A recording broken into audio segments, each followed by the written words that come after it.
Hello, everyone, and welcome back to Misconception. Today, we're going to clear up the misconception about elective and non elective. Right now, I'm actually at a friend's home delivering supplies as the state that I live in, we're going to be on lockdown as of tonight. So I'll be hunkered down with my family like the rest of us during this time of pandemic, doing the right things so that we all stay safe. But God gave me a message to give to all of you, and it regards the electiveness of the surgeries that are being performed right now. Now, we have been given orders that all non-essential, non-elective, excuse me, let me put it this way, I apologize. Let me get it straight. That all elective procedures will not be moving forward, that they shouldn't move forward. It's a drain on the system that is already so busy. Our emergency rooms, our hospitals, our supplies. Everything right now is centered around battling down this pandemic. And of course, there are other people right now that are going through cancer treatments and have issues with their bodies that they absolutely have to be addressed. These are called essential. And anything revolving around the pandemic is essential. But non-essential surgeries are elective surgeries. Anything that's elective. Elective meaning oral surgeries that are not threatening to your system, any augmentation surgeries.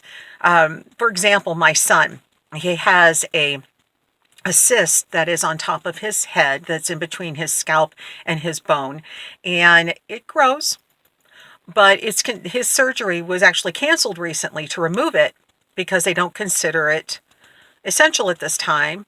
It's now considered elective. And there's the word elective, what we elect to do with the surgical procedures. Now, I'm also, when God reminded me about this, it was about my teeth.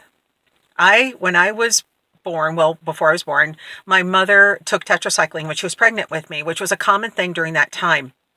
And so my second set of teeth came back in gray. Now, to correct that, I can go through the procedure of having veneers put on. But that is elective. And right now in the United States, we're not doing elective procedures. Then why are they doing abortions? Abortion is elective.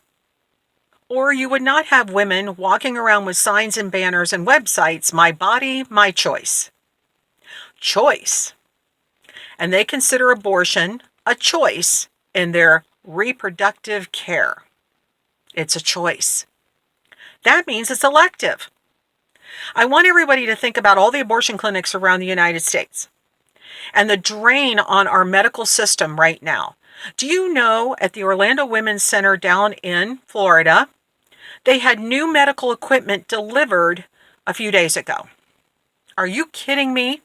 My son can't get a cyst removed because it's considered elective. But new equipment can be delivered to the biggest kill mill in the United States. And women can be lined up with their bellies fully extended at 7 months, 6 months, 8 months, and have their babies disposed of this past Saturday. Wow. Last time I checked, when you say it's my choice for my body, that means it's elective. So why is it that only some elective procedures are not being done? And do I sound mad? I'm not mad.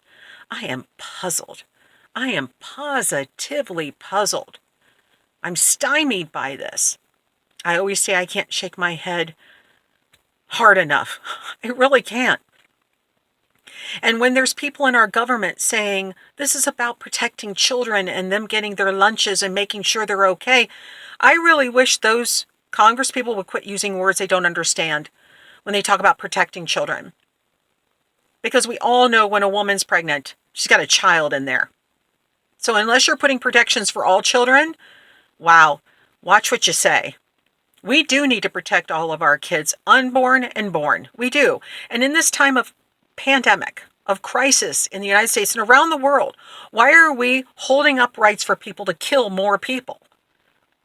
And why are we allowing elective procedures like abortion to move forward when they are a drain on the system?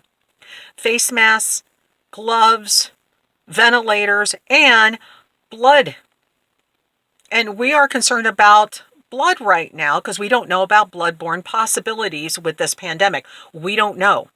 Those are some of those mysteries they're trying to work out in the health field. And you're going to tax our emergency rooms with more and more patients coming in that don't need to be there. Ones that took chemical abortion pills and are hemorrhaging. Ones that had body parts left inside them or have a perforated uterus. And they are being sent to the emergency room because there is not critical care allotted for inside of abortion centers. What they do is if there is a problem, and there are many, they send them to the emergency rooms. So you're not only killing a baby, you're exposing these women to the coronavirus, increasing our numbers, not following any procedures that the governors are putting forward. This is my message to the governors of this great country, the United States. Define elective. Because elective is choice. It's what you choose to do. Just like with my teeth. I come forward on these videos and I'm sure there's some people going, what's wrong with her teeth? Oh, she's got braces. No, I don't have braces. I get that a lot. It's a whole test recycling thing, right? But I can't get this repaired, especially not now. And my son can't get that cyst removed. And I'm okay with that. He's not showing any symptoms. He doesn't have a fever. He doesn't have striping. He's fine. But he can't get that removed. And he is at risk for septicemia. But people can still continue to kill babies in an elective procedure.